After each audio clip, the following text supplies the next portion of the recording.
Kannur Anjarakandy medical കോളേജിലെ ഒന്നാം വർഷ BDS വിദ്യാർത്ഥി നിതിൻ രാജിന്റെ കേസിൽ ഒന്നാം പ്രതിയായ ഡോക്ടർ MK റാമിനായി തെരച്ചിൽ ഊർജിതം.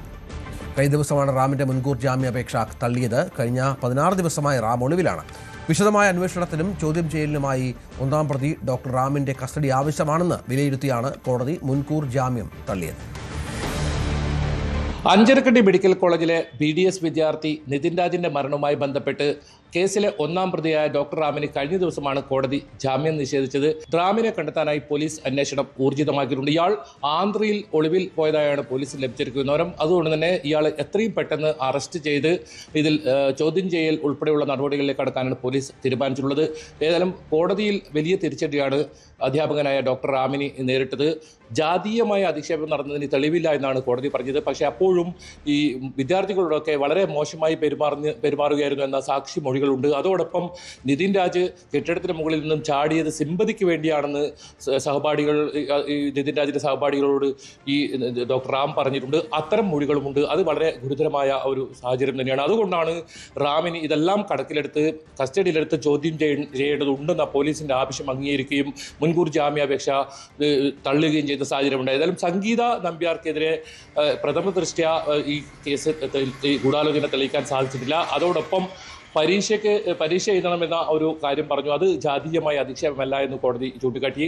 അതുകൊണ്ടാണ് കർശന ഉപാധികളോടുകൂടി സംഗീത നമ്പ്യാർക്ക് ജാമ്യം അനുവദിക്കുന്ന സാഹചര്യം ഉണ്ടായത്. എന്തായാലും 50,000 രൂപയുടെ ബോണ്ടും അതോടൊപ്പം തുല്യമായ 2 ആൾ ജാമ്യവും ഡോക്ടർ റാം ഈ കേസിൽ വലിയ തോതിൽ ഈ ലതാ ശശിധരൻ എന്ന് പറയുന്ന അധ്യാപികയ്ക്ക് ഇത്തരത്തിൽ പരാതി നൽകാൻ പ്രേരണ നൽകിയത് റാം ആണെന്ന പ്രോസിക്യൂഷൻ വാദമുണ്ടായിരുന്നു. അതോടൊപ്പം പരാതി നൽകി പുറത്തിറങ്ങിയ ലതാ ശശിധരനെ ഹസ്തദാനം ചെയ്യുന്നു. അതിന്റെ CCTV ദൃശ്യങ്ങൾ ഉൾപ്പെടെയുണ്ട്.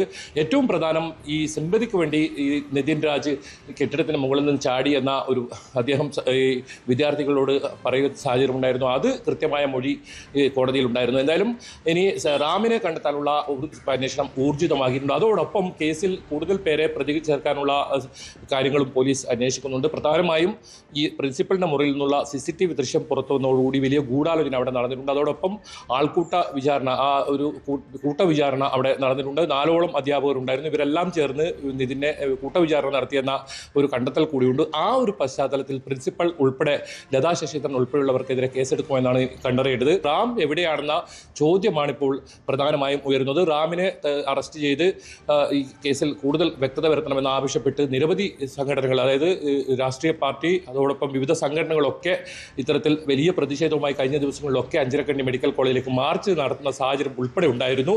വലിയ പ്രതിഷേധം റാമിനെതിരെ ഉണ്ടായിരുന്നു. വലിയ ആക്ഷേപമാണ് ഇദ്ദേഹത്തിനെതിരെ ഉണ്ടായത്. അപ്പോഴും കോടതിയിൽ ജാതീയമായ ഒരു പരാമർശം അല്ലെങ്കിൽ അത്തരത്തിലുള്ള പരാമർശങ്ങൾ ഉണ്ടായതിന് കോടതിയിൽ തെളിവുകൾ ഹാജരാക്കാൻ പ്രോസിക്യൂഷന് സാധിച്ചിട്ടില്ല. മോശമായ പരാമർശം റാമിന്റെ ഭാഗത്ത് നിന്ന് നിരന്തരം ഉണ്ടായി എന്ന് കോടതി കണ്ടെത്തുന്ന സാഹചര്യമുണ്ടായി. ഇയാളെ കസ്റ്റഡിയിലെടുത്ത് ചോദ്യം ചെയ്യണമെന്ന ആവശ്യം പോലീസിന്റെ ആവശ്യം അത് അംഗീകരിക്കുകയായിരുന്നു. അങ്ങനെയാണ് ജാമ്യം തള്ളിയത്. ഇനി ഏതായാലും റാമിനെ കണ്ടെത്തുക എന്ന് തന്നെയാണ് പോലീസിന് ഏറ്റവും പ്രധാനം. അതോടൊപ്പം ലോൺ ആപ്പുമായി ബന്ധപ്പെട്ട് 3 പേരാണ് ഇപ്പോൾ ജുഡീഷ്യൽ കസ്റ്റഡിയിലുള്ളത്. നോയിഡയിൽ നിന്നാണ് ഇവരെ അറസ്റ്റ് ചെയ്തത്. അവർ 3 പേരെയും ഇത്തരത്തിൽ കസ്റ്റഡിയിൽ നൽകുന്ന സാഹചര്യം ഉണ്ടാകും. അങ്ങനെയാണെങ്കിൽ അവരെ വിശദമായി ചോദ്യം ചെയ്യുന്നതിലൂടെ ലോൺ ുമായി ബന്ധപ്പെട്ട് ഏതൊക്കെ തരത്തിലാണ് ഇവർ പ്രവർത്തനം, കൂടുതൽ ആളുകൾ, കൂടുതൽ വിദ്യാർത്ഥികളാണ് ഇവർ അധികം ലക്ഷ്യമിടുന്നത്, അത്തരത്തിൽ വിദ്യാർത്ഥികൾ ഇവരുടെ കെണിയിൽ വീണിട്ടുണ്ടോ, അത്തരം കാര്യങ്ങളിലൊക്കെ ഒരു വ്യക്തത വരുത്താൻ പോലീസിന് സാധിക്കും. പോലീസിനെ സംബന്ധിച്ചിടത്തോളം വലിയ വിമർശനം നേരിട്ടൊരു കേസാണ്.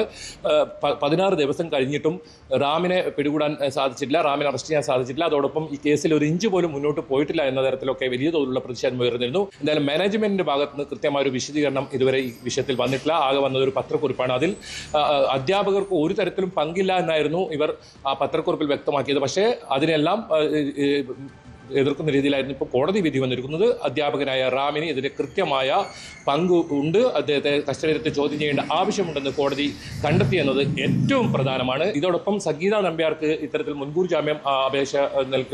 ജാമ്യം നൽകിയതുമായി ബന്ധപ്പെട്ട് കുടുംബം വലിയ തോതിലുള്ള പ്രതിഷേധത്തിലാണ്. ഈ കേസിൽ കുടുംബം കൂടി കക്ഷി ചേർന്നിരുന്നു. അങ്ങനെ കുടുംബത്തിൻ്റെയും കൂടി വാദം കേട്ടതിന് ശേഷമാണ് ഡോക്ടർ റാമിൻ്റെ മുൻകൂർ ജാമ്യാപേക്ഷ തള്ളിയത്. പലതരത്തിലും ഈ ഒരു വിഷയത്തിൽ ഡോക്ടർ റാം തനിക്ക് ഒരു ബന്ധമില്ല എന്ന തരത്തിൽ പല കാര്യങ്ങളും പറഞ്ഞിരുന്നു. പക്ഷേ അതിനെല്ലാം പല കാര്യത്തിനും പോലീസിന് കൃത്യമായ തെളിവുകളുണ്ടെന്ന് പ്രോസിക്യൂഷന് കോടതിയിൽ പറയാൻ സാധിച്ചു. ഏതായാലും ജാതീയമായ അധിക്ഷേപം നടന്നതിന്, അതായത് അധിക്ഷേപിച്ചതിന്, ഡോക്ടർ റാം നിതിനെ അധിക്ഷേപിച്ചതിന് തെളിവില്ല എന്നാണ് കോടതി കണ്ടെത്തിയിരിക്കുന്നത്. പക്ഷേ അതേസമയം മോശം പരാമർശം വലിയ തോതിൽ പല വിദ്യാർത്ഥികൾക്കുണ്ട്. അത്തരത്തിലുള്ള മൊഴികളുണ്ടെന്ന് കോടതി കണ്ടെത്തിയതും കുടുംബത്തെ സംബന്ധിച്ചിടത്തോളം വലിയ ആശ്വാസമാണ്. ഏതായാലും ഇനിയിപ്പോൾ റാം എവിടെയാണെന്ന് ചോദ്യം ഉയരുന്നു. റാമിനെ ഉടൻ അറസ്റ്റ് ചെയ്യുമോ എന്നതാണ് ഏറ്റവും പ്രധാനം.